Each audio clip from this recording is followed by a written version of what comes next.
کا جو سربراہ ہے اگر وہ قربانی کرے گا تو کیا گھر کے تمام افراد کی طرف سے وہ قربانی قابل قبول ہو جائے گی یا پھر گھر کا ہر فرد قربانی کرے؟ اس حوالے سے بھی فقہائے کرام کے دو نقطۂ نظر ہیں۔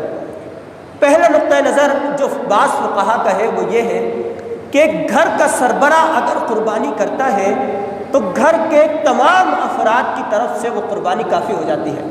اب گھر کے ہر فرد کے لیے یہ ضروری نہیں ہے کہ وہ قربانی کرے۔ دوسرا نقطۂ نظر جمہور کا نقطۂ نظر ہے، جو ہمارا نقطۂ نظر ہے احناف کا، وہ یہ ہے کہ قربانی ہر اس شخص پر واجب ہے کہ جو صاحب نصاب ہو۔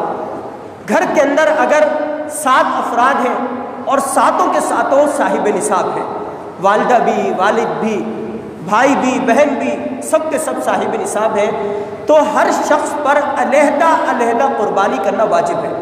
اگر گھر کا بڑا قربانی کرے گا تو وہ سب کی طرف سے قابل قبول نہیں ہوگی۔ تو جمہور کا جو یہ نقطۂ نظر ہے، ان کے پاس کئی دلائل ہیں، ان میں سے 2 دلیلیں۔ پہلی دلیل یہ ہے، نبی کریم صلی اللہ علیہ وسلم نے فرمایا کہ جو شخص صاحب استطاعت ہے، صاحب ثروت ہے اور اس پر قربانی واجب ہے لیکن وہ قربانی نہیں کرتا، تو وہ عید کے دن ہماری عیدگاہ کے قریب بھی نہ آئے۔ اس کو اس بات کی اجازت نہیں ہے کہ وہ ہماری عیدگاہ کے اندر داخل ہو اور مسلمانوں کے اجتماع کے ساتھ عید الاضحیٰ کی نماز ادا کرے۔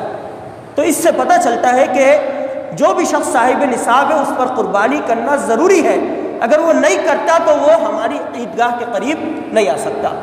جمہور کا جو یہ مسئلہ ہے، اس کی دوسری دلیل وہ یہ ہے کہ جتنی بھی عبادات ہیں، چاہے وہ مالی عبادات ہوں یا بدنی عبادات ہوں، وہ تمام کی تمام عبادات اللہ رب العالمین نے ہر فرد کے لیے علیحدہ مختص کی ہے۔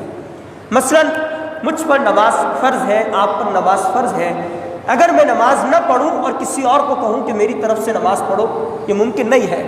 اگر میں روزہ نہ رکھوں، کسی اور کو کہہ دوں کہ بھئی میری طرف سے روزہ رکھو، یہ ممکن نہیں ہے۔ لہذا اسی طرح اگر میری طرف سے کوئی اور قربانی کرتا ہے، گھر کا سربراہ میری طرف سے قربانی کرتا ہے، تو یہ ممکن نہیں ہے۔ لہذا ہر شخص کے لیے علیحدہ قربانی کرنا یہ ضروری ہے اور یہ واجب بھی ہے۔